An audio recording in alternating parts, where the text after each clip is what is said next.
Lots of gaming. Okay, guys, it's time to hit the greens and tee up with Mario Golf World Tour.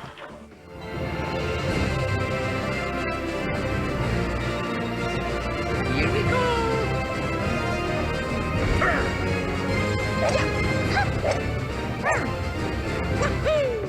Mario started his golf career back in 1999 with Mario Golf for the Nintendo 64. The series has since gone on to spawn 5 sequels. However, it's been an entire decade since the last game, Mario Golf Advance Tour, which came out for the Game Boy Advance in 2004. Well, I guess they've been too busy with all their princess kidnapping, go-karting and Olympic Games to find the time to work on their handicaps. Affirmative. Life is a non-stop competition in the Mushroom Kingdom, but they're back on the greens now with 2 modes to play in. The Castle Club is the career mode, where you take your own Mii through the tournaments and unlock better gear that can improve your stats. Then there's the quick round Mario Golf, where you can play as classic Nintendo characters in a variety of modes and challenges. Yes, and the ultimate goal in Castle Club is to win each of the 3 tournaments, which is easier said than done. Each tournament is a full 18-hole round on increasingly difficult courses. Okay. Nice birdie.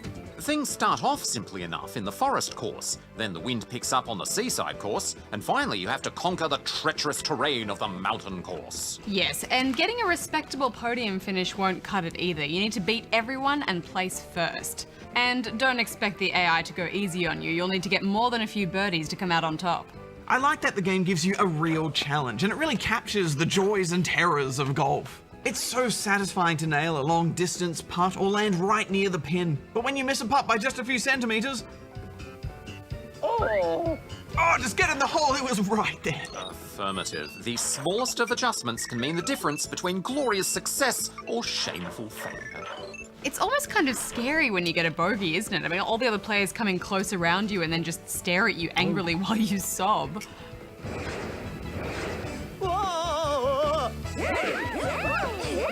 Yay! There. At least there's a range of practice games to get your game up to par if you're struggling. And I liked that you can switch between an auto and manual swing style. Manual gives you a bit more control over the ball's spin, but it also leaves you open to make more mistakes. The main tournaments offer a fairly straightforward game of golf. Outside of a limited-use power shot, which adds a few yards to your shot, there are no special abilities or particularly outlandish courses. Quick Play, however, offers much more exotic courses, filled with coins, power-ups, and all sorts of Mario-inspired hazards.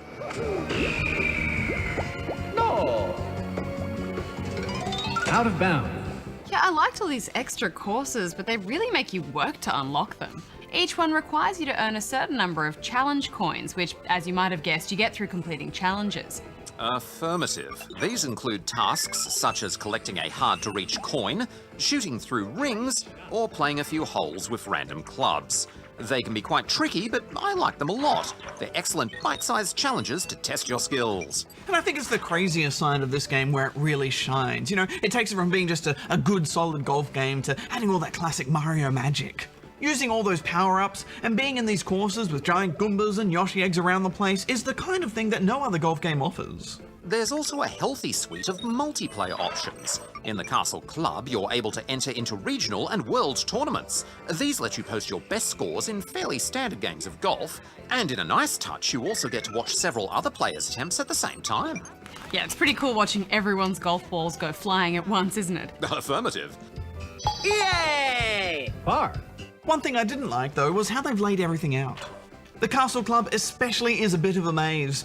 There are doorways all over the place with very little to tell you what's behind each of them, so it takes a bit of exploring before you wrap your head around where everything is and how it all works. But anyway, guys, time to wrap this one up. What are you going to write in your scorecard for this one, Barjo? Well, Hex, I had a good time with this game. There's good variety and good challenge, plus it sets itself apart from all the other golf games out there. So I'm giving it minus 7.5 out of 10 rubber chickens. Minus? Yes, because in golf, minus scores are better. Oh, of course. Well, in that case, I'm giving it minus 7.5 as well.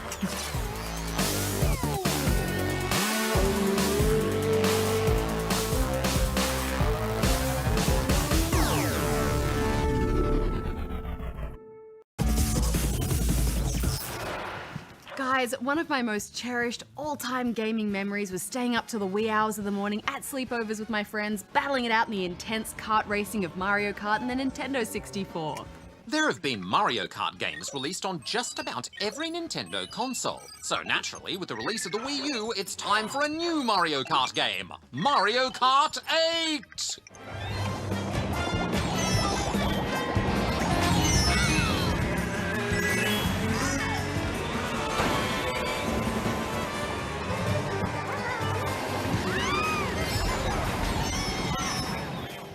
Once again, Nintendo has sought to strike a clever balance between keeping a lot of what fans will love and recognise from the previous games, as well as introducing a few new features.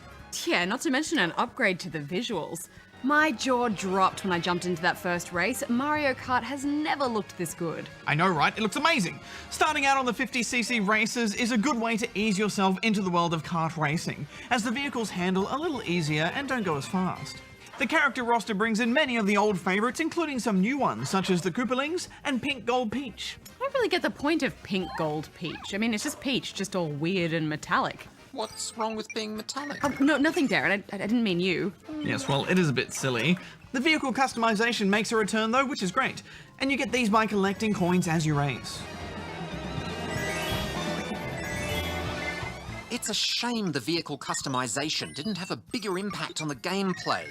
I found that equipping different tyres or hang gliders only made the tiniest changes to my lap times. I don't know, Darren. There's a lot going on in this game. I don't think it needs to be overly complicated with too much tinkering. And there are a great mix of vehicles, with the regular karts being joined by motorcycles and cars. Yeah, I agree with you there. Mario Kart has always been about light-hearted fun, although that won't stop you from getting seriously competitive. These races are packed full of edge-of-your-seat action with loads of surprises. The tables can turn multiple times throughout a race. Especially with all the underwater sections, flying sections, some tracks move or have edges you can fall off. There's even crazy roaming obstacles. Yeah, often I would fall off a track thinking I was going to have to be lifted back on, only to find I'd fallen onto some other part of the track and I could just keep racing. There are so many great design features that make every race a thrill. Plus, they packed out the tracks. There are 32 altogether. Affirmative. They've not only revamped old favourites like Moo Moo Meadows, Sherbetland, Cheap Cheap Beach, and Royal Raceway, but they've thrown in loads of new ones as well. The new tracks are amazing, aren't they? It's hard to focus on the race when there are such big moments happening around you. That said, I'm so glad they kept some of the classics in there as well. Yeah, me too. And with new course features like anti-gravity racing, it's made them even better. Oh, so much better. You know, Toad's Turnpike used to be my most hated track with all those annoying trucks and cars sending me into a spin. But now I absolutely love it because there's so many ways to navigate that course. So much fun. Let's talk about my favourite part of Mario Kart, the items! Falling to the back of the race is no fun, but scoring a lightning bolt to slow everyone else down always makes me feel better. Those lightning bolts are brutal. There are, of course, all the familiar greats. Booster mushrooms, slippery bananas, homing red shells, and the unpredictable greens. God, I love that feeling of just narrowly missing a green shell. But some of the new additions are great too. For some Aussie flavour, there's now a boomerang which can knock out players ahead of you. But my absolute favourite is the piranha plant, which chomps nearby players.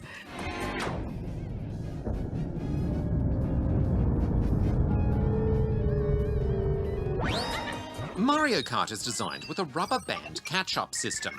This allows players to pick up more powerful boosts at the back of the field, allowing them quick comebacks into the race. One new boost addition is the Super Horn, which is the first ever weapon that can defeat the dreaded blue shell, which attacks racers in first place. You know, guys, the more I played of this, the more I started to feel like this was going to be a 10 out of 10. It had everything. Loads of great tracks, hugely improved graphics, heaps of action. But then, disaster. What? The battle mode. Oh, yeah. Above all, my favourite memories of Mario Kart are fighting it out against my friends in those close quarters battle arenas, hunting each other down in split screen, trying to pop their 3 balloons before I lost all of my own. Pure karting bliss. So you can imagine how upset I was to find no battle mode maps. It's true. There is indeed still the battle mode, but it simply takes place on the large tracks that you race on in the main game. They're much too large, so you spend the majority of your time simply trying to find your friends. You can pad it out with bots, but where's the fun in that? Indeed, Darren, this is a bad decision, but I can kind of see why they've gone down this path. You can play Mario Kart 8 online with up to 12 players, and many gamers like to play games online nowadays.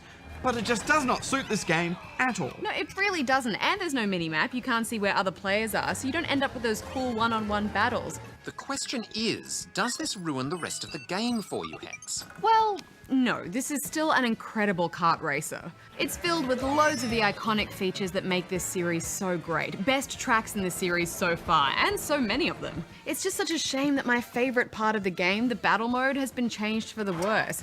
It could have been a 10, but that knocks it down to an 8 for me. Excluding battle mode, this is still the best Mario Kart game to date, and in fact it's one of the best games on the Wii U, so I think it deserves 9 out of 10.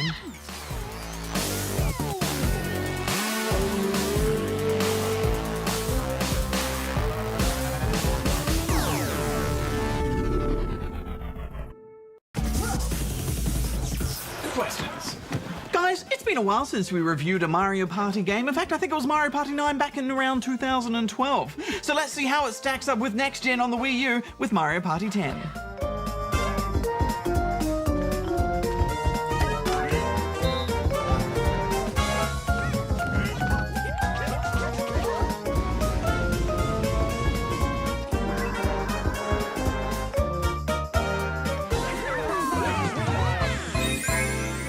Party 10 follows the same formula as the previous games in the series. You and other players from the Nintendo universe will make your way around virtual game boards peppered with surprises, mini-games, and sometimes traps. That's right, Hex. There are 3 main game modes this time around: Mario Party, Bowser Party, and Amiibo Party. These modes all play a little differently and have their own unique gameplay elements. Let's start with Mario Party mode. This is the traditional Mario Party game style, similar to previous titles. Each player takes their turn at rolling dice to advance on the map, with your goal being to finish the match with the most mini-stars. Right you are, Barjo. I lamented that they decided to keep the mini-star mechanic for the series. This system began in Mario Party 9, but before that you would collect coins, which you would then use to buy stars. It was a more strategic system. Yes, and you don't move separately on the board now either. You're all thrown into a vehicle such as a train or plane and move as one throughout the map.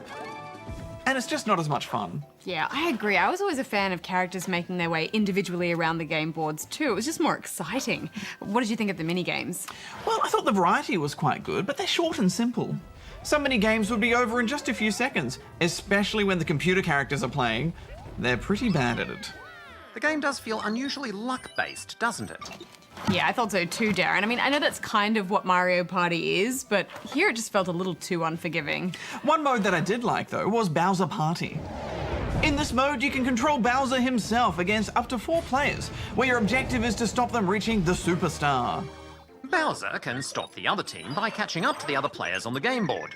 If he manages to catch the other team, a 4 versus 1 minigame will take place, where the objective is to remove or keep as many hearts as you can, depending on which side you're on, of course. Yeah, I really liked that mode. Playing as Bowser means you get to use the gamepad, and that just added a bit of strategy to the game. Plus, as Bowser, you can set hidden traps on the map in hopes that the other team will land on them. Affirmative, Hex. Playing Bowser also means that you get to control him during the minigames. These can involve breathing fire on your foes, playing some Bowser bingo, and even hitting them with a hammer. However, this mode is fairly repetitive, and it lacks a decent number of minigames. That's true, Darren. Sometimes I find myself playing the same ones in one match. There are also only 3 maps to choose from. I know what you mean. We should talk about the final game mode though, Barjo, Amiibo Party. This mode puts you on a much smaller map and allows you to use an amiibo as your character in-game. Amiibos. Sadly, guys, once again, I found the amiibos to be gimmicky and boring. Most of the time, you're just tapping them to the gamepad. Affirmative, Barjo. For example, to even roll the die, you'll have to apply an amiibo to the gamepad, wait until the die spins up, and then raise it off the gamepad. Madness! It is madness, Darren. I found it frustrating. It's just busy work. Totally. Plus the mini-games all felt a little bit more watered down than they did in other modes as well. There's lots of motion control with you waggling and waving the Wiimote around to perform simple tasks like stacking blocks. Well, we should wrap this up, guys. Final thoughts? Well, it's visually impressive. It's nice to have a next-gen Mario Party game, but the biggest part of this game, the mini-games, just aren't much fun, so I'm giving it 2 out of 5 stars. Yeah, I agree. Unfortunately, it just comes down to luck rather than skill way too often, so I'm giving it 2 as well. Oh well, at least we can eat some cake. Is it ready, Darren? Ding! Oh, it's Mario Mushroom Cake! Oh, no, you didn't put actual mushrooms in it, gross. It's a nutritional win. Mushrooms are full of iron. Hey, Darren, save your facts for later. I've got cake to eat. Oh, not for me, thanks, gross. So how does it taste? It's not great, Darren. It's not great. Oh, I tried so hard. Why are you still eating it? It's cake. That's all I need.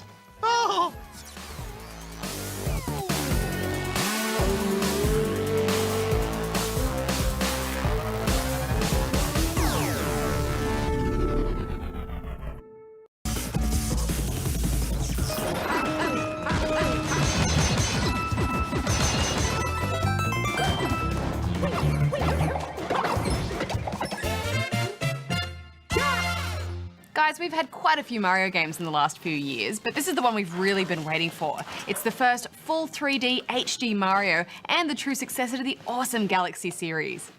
As the game begins, we find Mario and his friends enjoying an evening stroll when they find a pipe that leads to the Sprixie Kingdom. And when a Sprixie princess appears, it's no surprise that Bowser isn't far behind, keen as ever for a bit of a royal kidnapping. Yes, Bowser doesn't seem to be into Peach anymore. This is the 3rd game in a row where he's completely ignored her. Well, technically, New Super Luigi U is just a remake of New Super Mario U and simply reused the same premise, so it arguably doesn't count. If you want to get technical.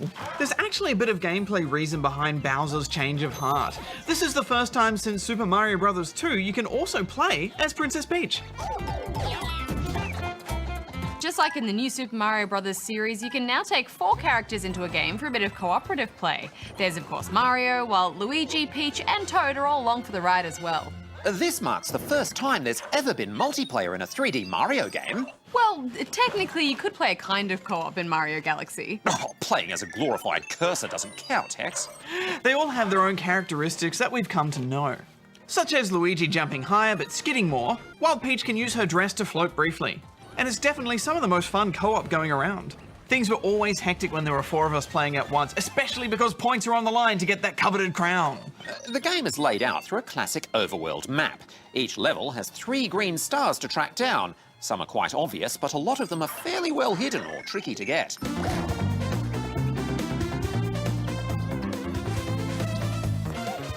Yeah, and boss levels are locked away until you get enough green stars, so you'll need them to progress. But even though I missed out on quite a few stars, it wasn't until the very last 2 boss worlds that I actually found myself having to go back and hunt for more.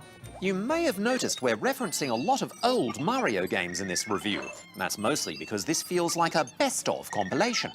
Yes, Mario games have been relying on that nostalgia for quite a while now, but this one felt like more of a celebration of Mario's greatest hits rather than a rehash. Yeah, but there are still a few new features to keep it fresh. First of all, the new catsuit power-up is definitely the star of the power-up show. Almost every level throws them at you regularly. It's a pretty fun power, letting you unleash swipe attacks and an aerial pouncing attack. But more importantly, it lets you scramble a considerable distance up walls, essential for tracking down secrets and green stars.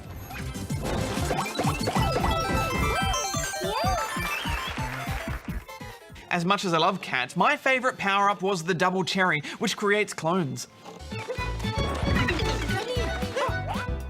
In some levels, if you play your cards carefully, you can get a whole bunch of clones going, and it's chaos. Especially if you're playing in co-op and you've all got clones, it goes completely bonkers. What about the level design, Barjo? What do you think of that? I thought they had good variety and they always threw something new at you. And there's such a range of power-ups that keep things fresh. Plus, some of those later levels get really challenging, which I liked. I admit though, I was tempted to take the easy way out and don the golden Tanuki suit on a few occasions. You were rocking that Tanuki suit like all the time, Barjo. Noob detected, huh, Darren? Affirmative, Hex. Hey. Too tough for Barjo. It was pretty hard, right? My biggest complaint, though, is that some of these levels just feel so short. It's like they've taken the bite-sized level design from 3D Land and just used that as a template. And that was fine for a handheld Mario, but with this, I was expecting something much more substantial. I know what you mean, but they were all really fun levels though, and I didn't mind the length. It just meant that I was always ready to jump into the next level. In general, this felt like one of the shorter Mario games. You can get to the end after just a few sessions. However, there are plenty of extras to do after you finish the main game. Not to mention, it'll take quite a while to track down every last star. I was also surprised how little they used the gamepad. If there was a Wii U game that was going to use all the functionality of the gamepad, it should have been this one. There's a few special Toad levels where you have to use the pad to get Toad to collect a bunch of stars, but other than that, there's really only one level you need the pad for, and that's to pull blocks out and blow platforms around. But that was it. Well, we should wrap this up, Barjo. Final thoughts? Well, this is a lot of fun, but I don't think it's quite as good as the Galaxy games. Still, it's just wonderful seeing Mario in true 3D HD. I'm giving it 8 out of 10 rubber chickens. Those Galaxy games are hard to top, but I just had so much fun with the co-op, and there's so much creativity in this game as well. I found it a joy to play, so I'm giving it 9. Woohoo! Woohoo! Woohoo!